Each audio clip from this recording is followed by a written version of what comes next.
네, 오늘 우리에게 주시는 하나님의 말씀은 요한복음 2장입니다. 1절에서 12절 말씀, 요한복음 2장 1절에서 12절 말씀.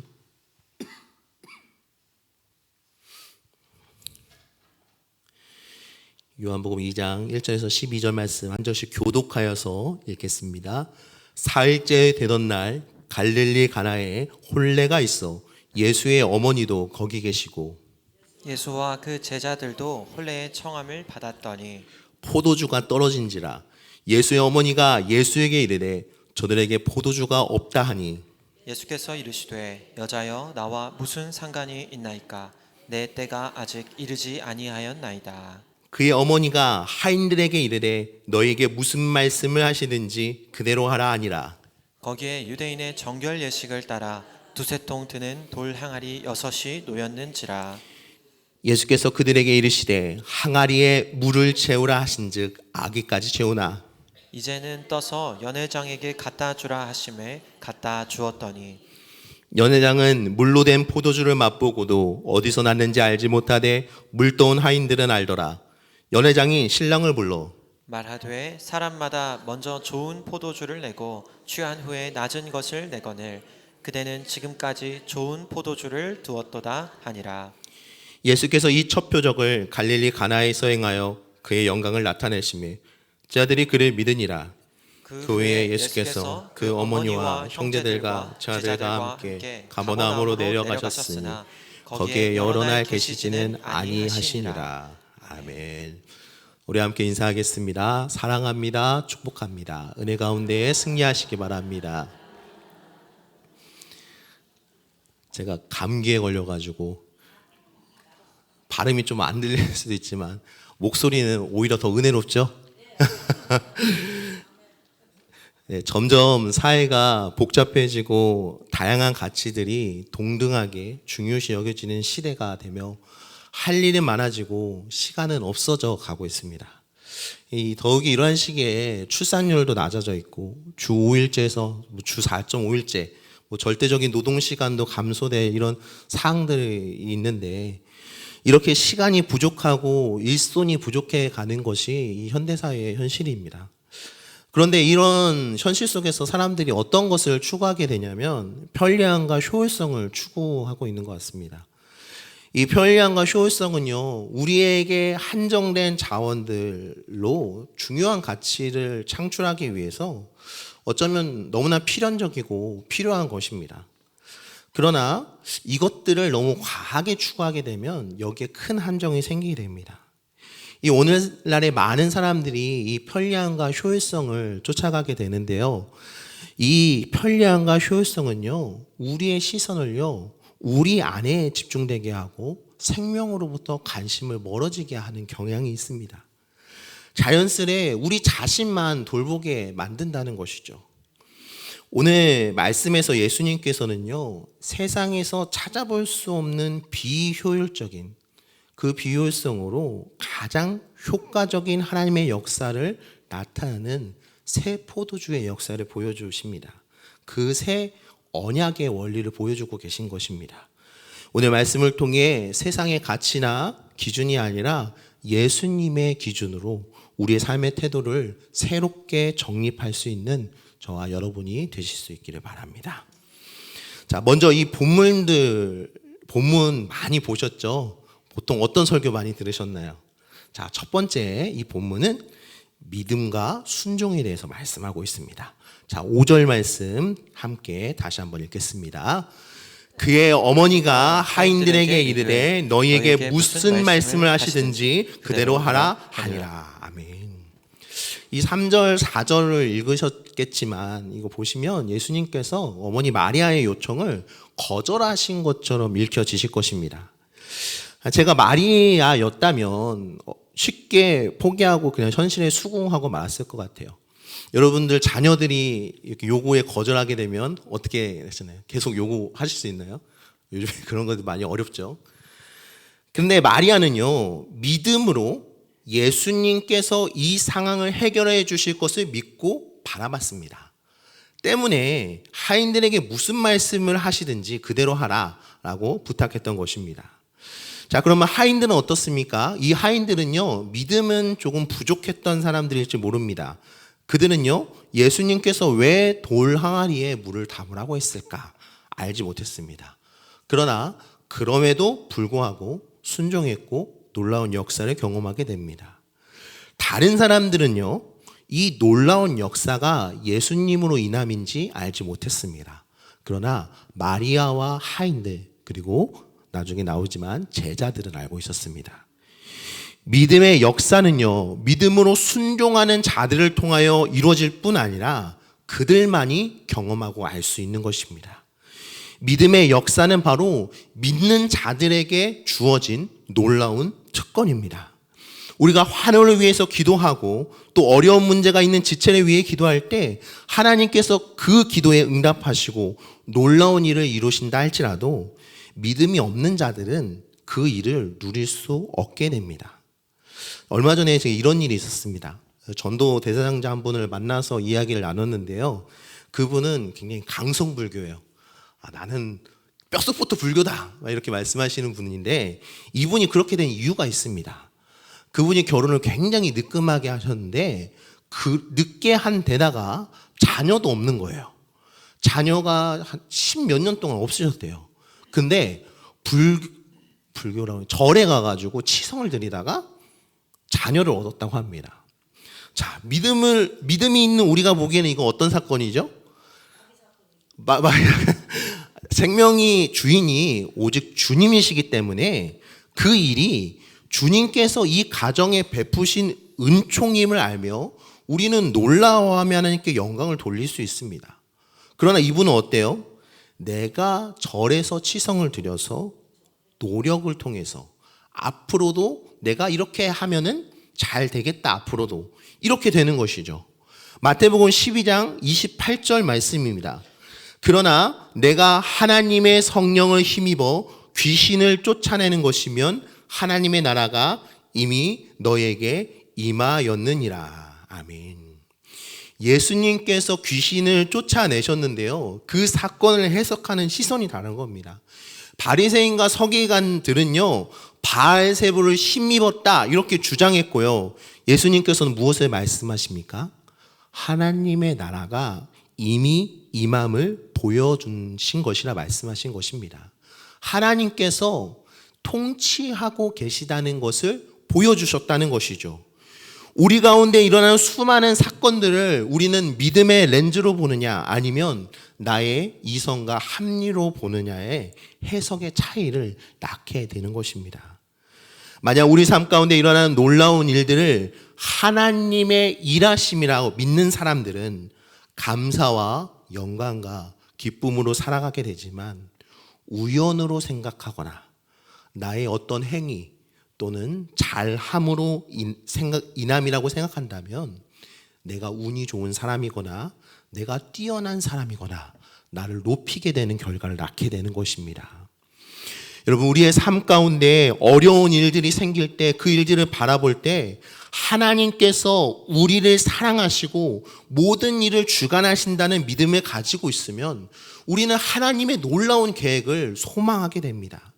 그러나 믿음이 없다면 내가 재수가 없구나, 누군가에게 미움을 사고 있구나, 불길하다, 또는 내가 노력을 너무 안 했구나, 잘못을 해서 이런 일이 생겼다라고 생각하게 되고 말 것입니다.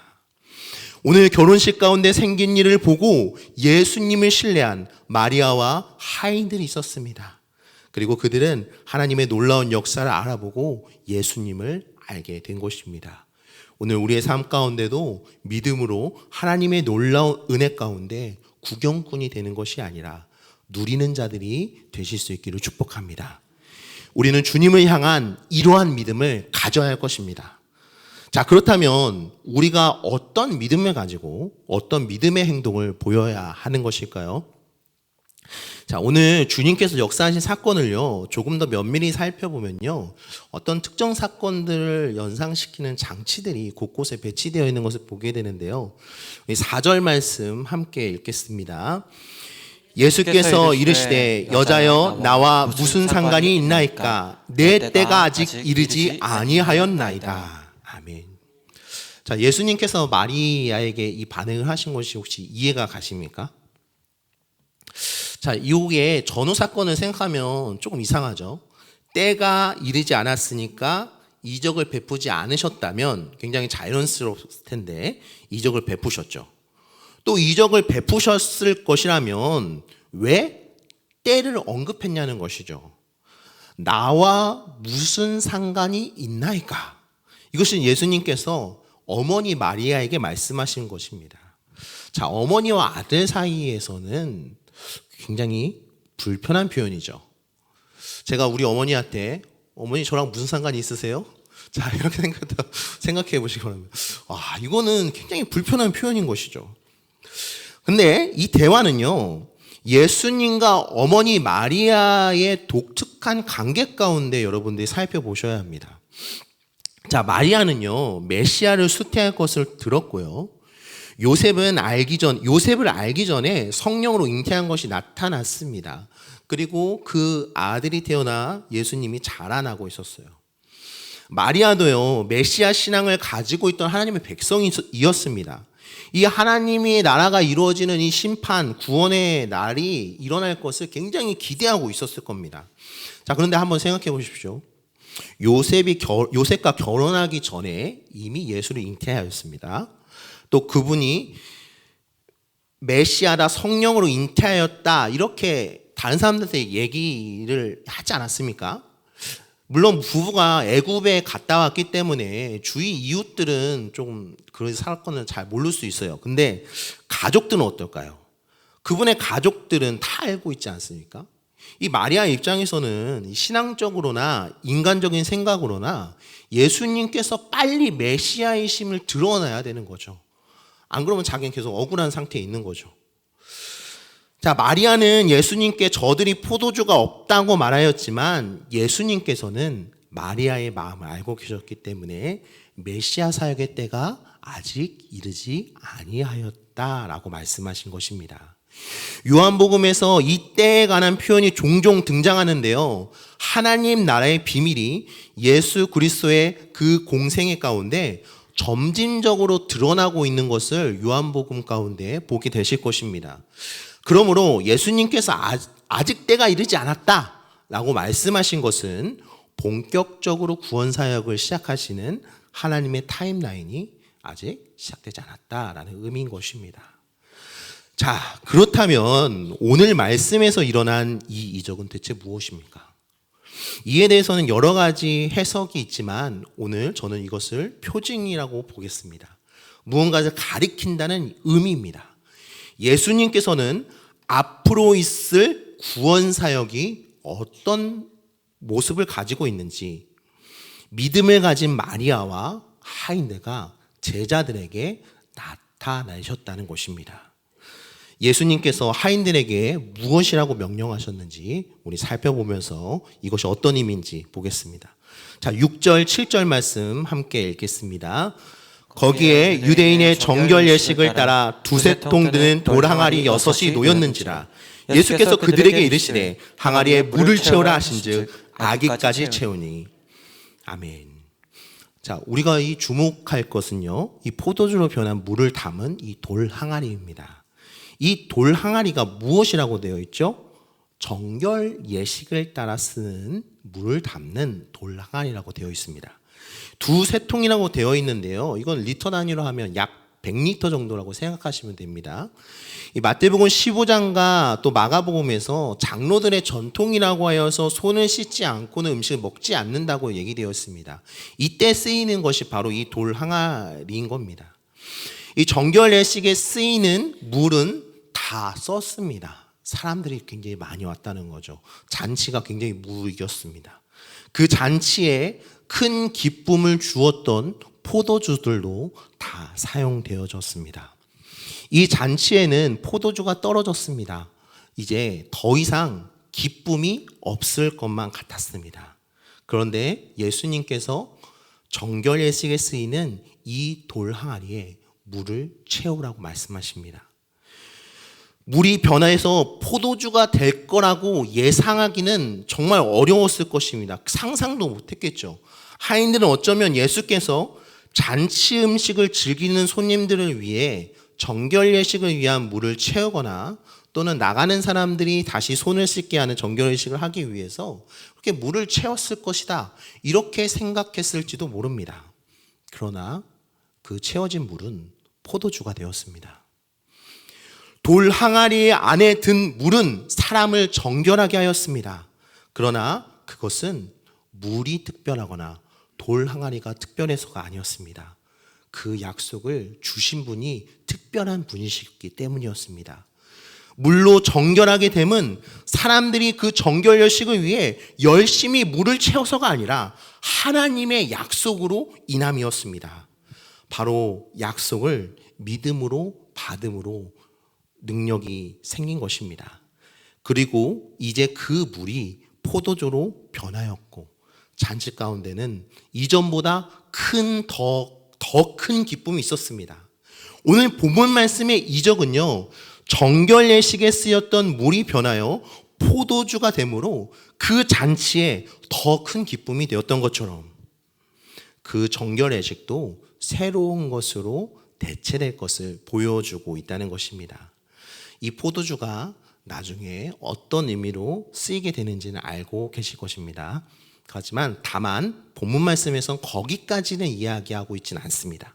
다만 무엇을 얘기하고 있냐면 이전에 사람의 행위, 노력을 상징하는 물로 씻김 받음으로써 정결해지는 이 역사가 포도주와 같은 새 포도주와 같은 새로운 것으로 변할 것을 암시하고 있다, 이렇게 읽을 수 있을 것입니다. 그렇다면 이것이 무엇을 의미하는 것입니까? 마리아는 예수님께서 당장 메시아임을 나타내시고 그분의 영광을 드러내며 놀라운 구원 역사를 지금 당장 이루어 가시길 바랬습니다. 그러나 마리아가 생각하는 때와 하나님의 놀라운 타임라인을 알고 있던 예수님의 때는 달랐던 것입니다. 예수님께서는 놀라운 이적을 베푸셨지만 그것은 하인들과 마리아, 그리고 그 일을 목격해서 전체적인 상황을 알고 있던 제자들만 깨달을 수 있었던 것이었습니다. 그들에게만 주어진 것이죠. 예수님께서는요, 바로 믿음으로 순종한 이들에게 놀라운 이적을 보이심으로 새로운 일을 나타낼 것을 보여주고 계신 것입니다.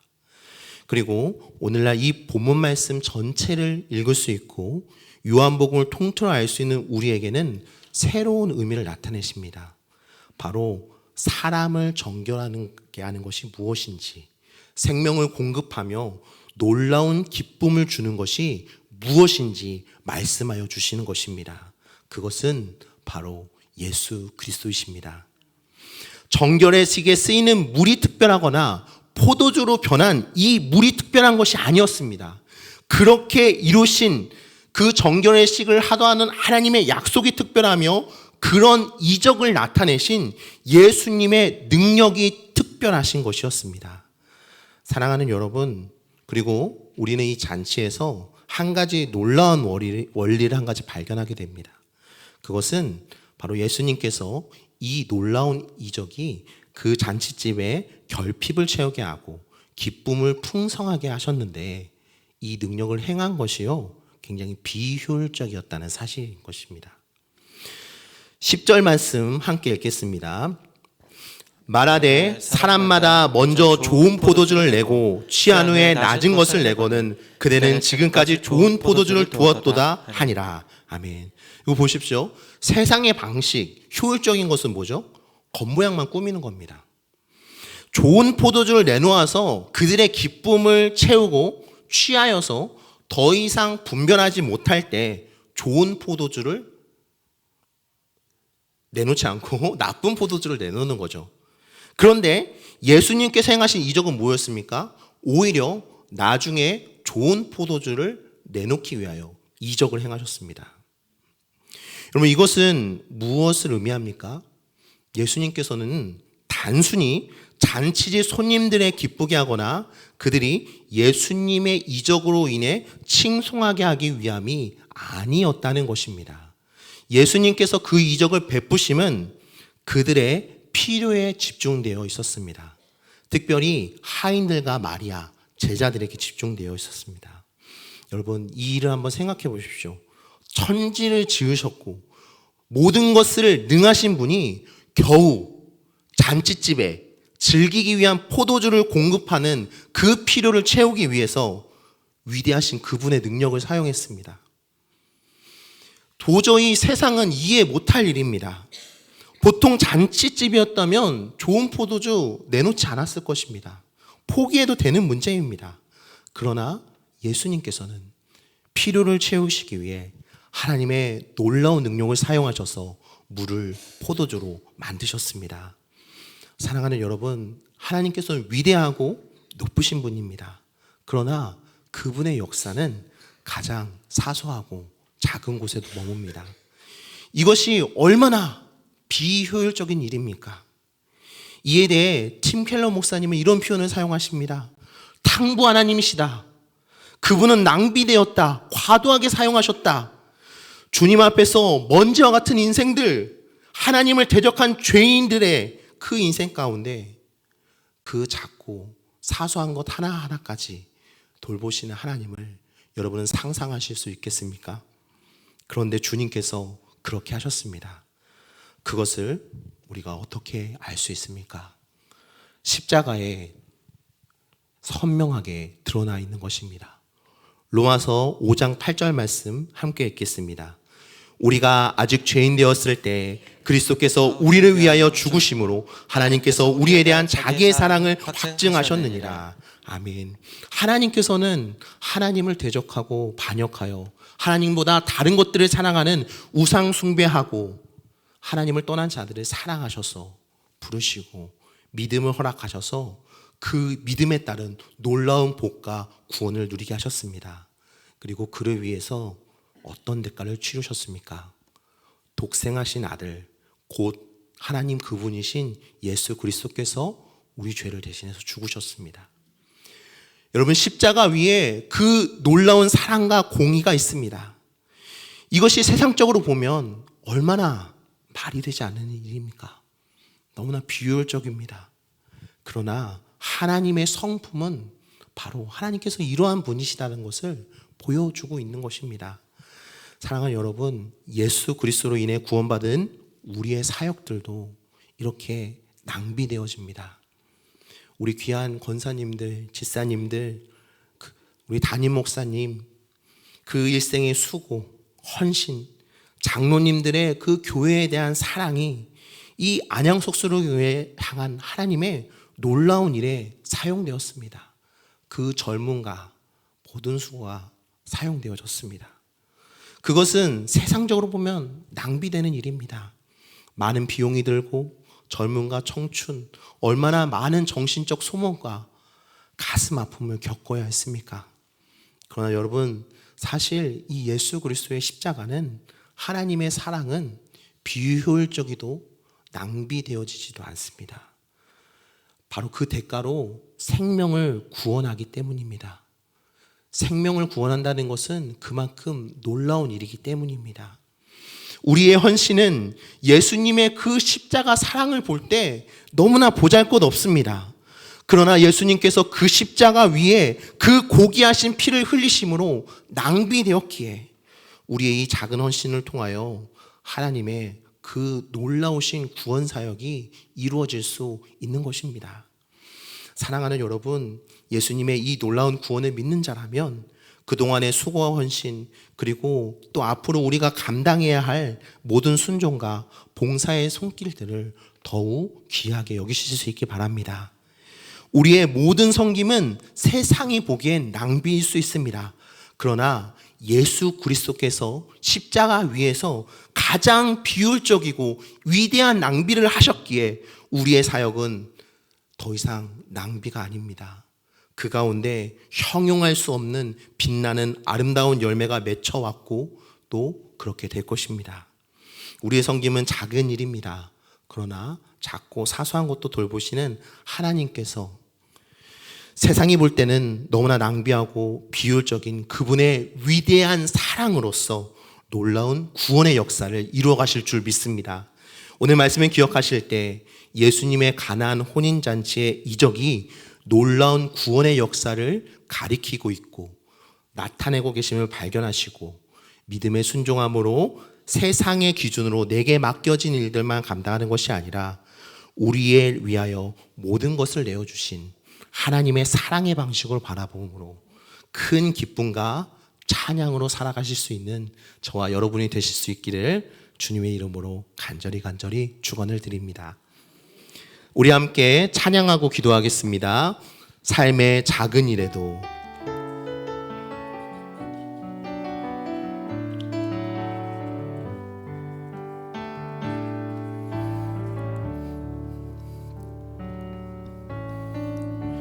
삶의 작은 일에도 그 맘을 알기 원하네. 그 좁은 길로 가기 원해. 나의 작음을 알고 그분의 크심을 알며 소망 그 기쁜 길로 가기 원하네. 삶의 작은 일에도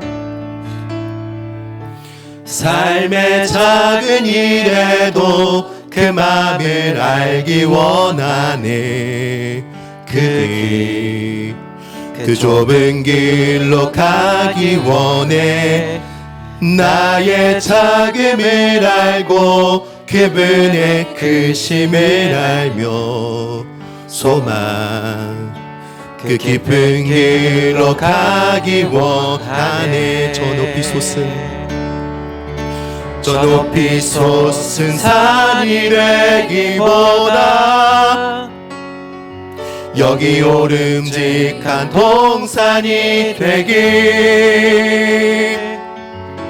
내 가는 길만 비추기보다는 누군가의 길을 비춰준다면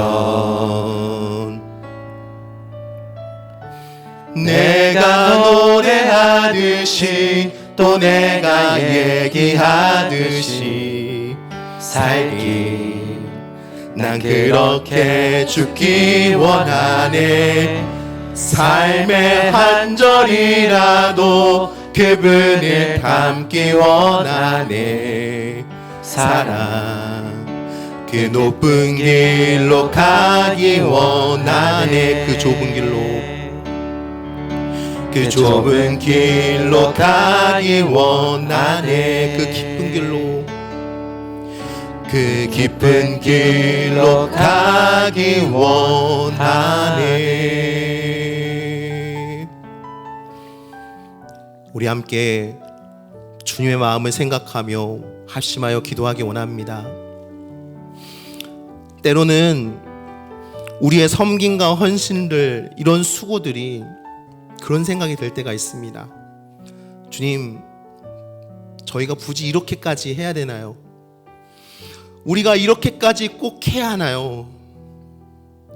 이렇게 수고하고 헌신하여도 많은 열매가 맺혀지진 않습니다.